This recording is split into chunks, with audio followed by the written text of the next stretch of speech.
In the meantime, the Christian Association of Nigeria, CAN, does not agree with the federal government on the subject. In fact, the body says it welcomes the placing of the country on the special watch list, although it was not contacted before the decision was taken. CAN, in a statement, says while the body is not happy that Nigeria is being listed among the nations where religious intolerance is one of its hallmarks, it is gratifying to note that the global community is not unaware of the fact that Nigerian Christians are becoming endangered species in their fatherland. The leadership of the association says it had informed President Muhammad Buhari about the matter in all its meetings with him to see the whole country as his constituency and avoid nepotism as much as possible. According to the statement, 95% of those being detained terrorists are Christians, and the government has been paying lip service towards securing their freedom. While commending the United States for standing on the side of the oppressed, CAN advises the federal government to let its policies be implemented according to the dictates of the Constitution. Now, last night, the presidency also reacted to the U.S. tag of Nigeria in its watch list of religious intolerant states. The media advisor to the president, Mr. Femi Adesina, on our program Sunday Politics, described Nigeria on this special watch list as an unwelcome interference in Nigeria's internal affairs. He argues that the U.S. tag is a matter of opinion which has no factual basis. The United States itself has enough to chew solving its own problems, not to talk of poke-nosing into that of another country. No man, no country, nobody has appointed them the policeman of the world. If they don't have anything new to say, why don't they face their own internal issues? In international relations, you respect the internal affairs of other countries. Perhaps this one talking about what they don't understand, because they do not, their statement shows that they do not even understand what is going on in Nigeria. Well, for more perspectives on the listing of Nigeria on the special watch list on religious freedom by the United States, we're being joined by the Director of Strategy, Buhari Support Group, Mr. Sharon Mohammed. He joins us from our Abuja studios. Welcome to the program. While in Lagos, the National Publicity Secretary of the Action Democratic Party, Mr. Adelaja Adeoye, joins us here in Lagos. Thank you for joining us. Thank you so much. So let's start with you here. Is there a risk of religious intolerance by the Buhari-led administration? Well, you see, it is not limited to the views of political parties. This is a matter of that's concerned about Nigerian people, because people will not speak or say a thing when they don't have a reason to speak. Let us look at it from the ways the cabinet of President Muhammad Buhari is constituted. You find out that majority of the people or in his cabinet are of people from a particular region and of a particular religion, of course, which all of us would know. So by the time you begin to see a president, constitute his cabinet in such a manner, of course, there are a lot of, things that people we say about that. Then looking at United States, they have a lot of departments where they carry out a lot of research across the globe. And I believe that they will not, make pronouncements in that regard if they have not, observed, that there is a lot of, disparity in the ways, people of different religions are, being treated in Nigeria. So, and, being a president should be able to rally everybody around, together. Whether you're a Muslim, whether you're a Christian, whether you are a people of traditional religion, everybody should come together. There should be peace. There should be harmony in the country. That is one of the functions of a president. And you don't think the government has defended this unalienable right? Well, the truth is, Minister of Information and Culture, Alhaji Lai Mohammed, and, media head to the president, Femi Adesina, came out to say what they should say. It's a normal thing. They are doing their job. You understand? But for the fact that they have come out to say a particular thing does not make it valid or make it the truth. Let's go to our guest in Abuja, Mr. Sharon Mohammed. What are your thoughts? My guest here believes that the fact on ground shows that there is some truth to the religious intolerance and the reasons why we're being placed on the special watch list by the United States. What's your take? Absolutely, absolutely not true. Absolutely not true. This commission and this report by the United States government is something that they use as an instrument for the projection of their foreign policy. And this is not only related to Nigeria, but so many other countries. They do issue these reports annually looking at various activities in various countries. If you read the report, it's about 7 pages. If you read the report, what they are actually saying is that there is some level of religious intolerance in Nigeria among communities, among individuals, and among some officials. And of course, they talk about Sheikh Ibrahim al-Zakzaki, who is the leader of the Islamic movement of Nigeria, because he is still being tried under our legal system. But what they fail to say is that there is no nation in this world that will tolerate a religious movement that will declare themselves somewhat quasi-independent and continue to challenge the legitimacy of the state to the point where they can actually prevent the chief of army staff from passing in a public road, and they expect that person to go through. I don't think those type of things could happen anywhere in the United States. You talk of those type of issues, I mean, you are a dead person. They even go after their citizens that call for the destruction of their system outside. So this is just something that they try to project year in, year out. And I don't think the government of President Muhammad Buhari is so intolerant of other faiths. Far from true. Your gentleman guest there was saying that if you look at his cabinet, the cabinet of Mr. President is well balanced. He followed the Constitution. There are Christians and there are Muslims. So I don't know what he's talking about. There are individual governors in Nigeria that sometimes go overboard to say certain things or to do certain actions as if it's one particular religion that exists in their state. Case in point is the governor of Rivers State that demolished a mosque that was some months back. You can see an example in Kaduna State, in Zaria, where Governor Nasiru El-Rufai had opportunity to demolish a historic church in Zaria because construction was going to go and they were going to construct a road there, but because of the religious significance of that church and its history, Governor Nasiru El-Rufai decided to spare that church. So you here have at this point, Mr. Mohammed, yes, because I mean, it's you not only the have guest in the studio that's given his thoughts on this. Also, the Christian Association of Nigeria, they're saying Christians are becoming an endangered species. They gave a list in their statement, several things. They talked about the Chief Justice of Nigeria, who is called on more Sharia contents in the Constitution. They talked about the composition of the present National Security Council. They also mentioned the imbalance in appointments by the president. I mean, how do you address all of this that the association has listed? CAN is a quasi-political association, just like Jama'atul Nasr al-Islam or Supreme Council of Islamic Affairs. CAN is Christian Association of Nigeria, so it's only projecting the interests of the Christians, just like Supreme Council of Islamic Affairs. They are only projecting the interests of the Muslims. So every group is trying to outdo each other in pointing out certain things. We are a nation of many different tribes and many different religions.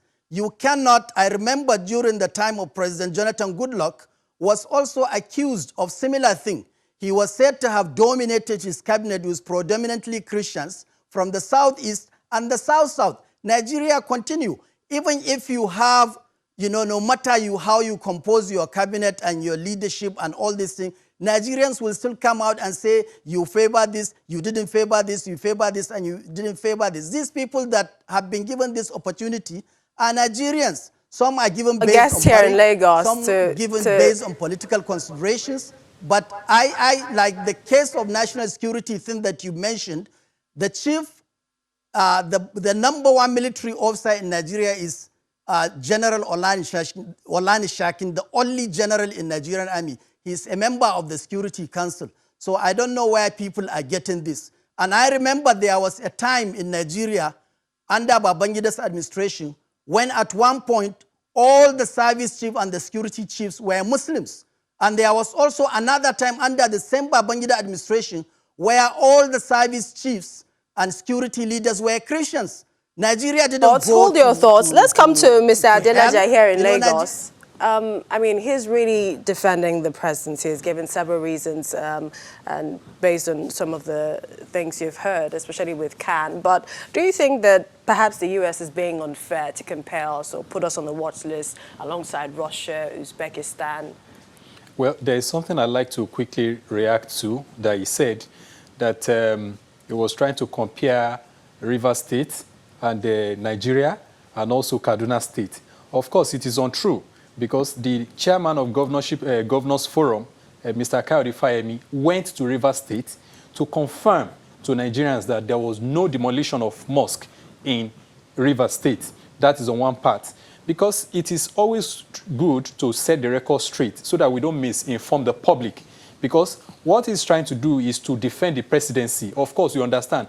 But what is the most important thing is to be able to lay the fact bare before Nigerians and state it the way it is. All of us, every Nigerians know how Buhari, constituted his cabinet. He even said it by himself when he jokingly talked about the 97% versus the 5%. You understand that the people that he can trust. So meaning that the people he can trust are of particular religion or particular ethnic group in the country. Because what we are saying is that we want a president that can rally all Nigerians together. Because that's the reasons why you are a president. It does not matter whether you're a pagan, whether you're a Muslim, or you're a Christian. What is important, holding everybody together, is your service to the people. Let people have this sense of belonging. Let people have this, love from their president. From on the part of the United States of America, like I said earlier, they do a lot of research. We won't support anybody that will sell a narrative to divide us or to cause chaos in our country. Of course, we will not do that. But when such reports are given, it is not for us to start fighting ourselves. It's for us to, look inward and look at it that these reports, are they true? What can we do about it? How well can we improve to ensure that we don't have such reports in the subsequent year?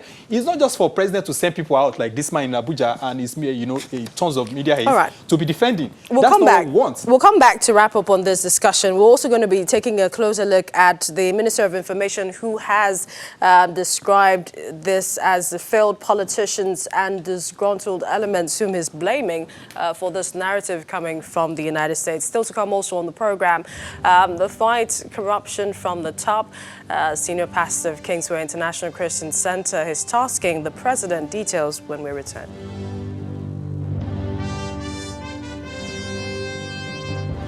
And our continuation of the discussion at hand, and that is the U.S. religious freedom violation watch list, which Nigeria has been placed on.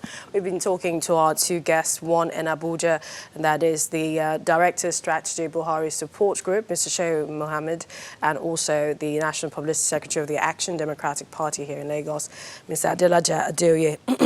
Let me come to you, Mr. Mohammed, and that is what the minister said in his statement when they refuted that by the U.S. blaming those he described as failed politicians, disgruntled elements for latching on to religion as their trump card. Is there any evidence that suggests disgruntled politicians? Well, yeah, you can see run up to 2019 election where run up to 2019 elections where this farmers and herdsmen crisis developed and was so intense in a lot of places. And that has to do largely with the elections that Nigerians were facing at that time. You can see now the security has been able to handle that, and that I'm sure there are politicians who don't wish Nigeria well. If they are not in power, they will want to even burn down the house. And coming back to what your guest had said before regarding the United States, I would like to educate your guests that if the United States did not interfere in places like Libya, Iraq, and some other areas around the world, some of the insecurity and other things that is happening in Nigeria wouldn't have happened, because the large containment of small arms and vehicles for Boko Haram is largely coming from places like Libya. Is as a result of that failed policy of Obama and Hillary Clinton that Nigeria is facing this type of crisis. So there are individuals in Nigeria that like to discriminate to other Nigerians based on their religion. But largely speaking, there is no policy of government, I'm yet to see that government, that intentionally discriminates against other Nigerians. It's not true. And about the ministers that he's talking about and advisors, I challenge you to produce the list. Every state in Nigeria is represented by a minister.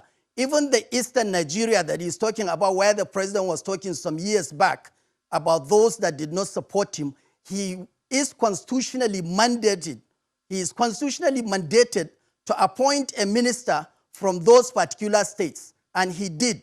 We have Minister of Transport, Rotimi Amechi. We have Dr. Chris Ngige. We have even his own secretary to the government. The heart of the government is run by a Christian, a northern minority Christian in Nigeria. So this idea of saying that he discriminates and this is nonsense. It's people that use this tag of religion to manipulate other Nigerians to cause chaos.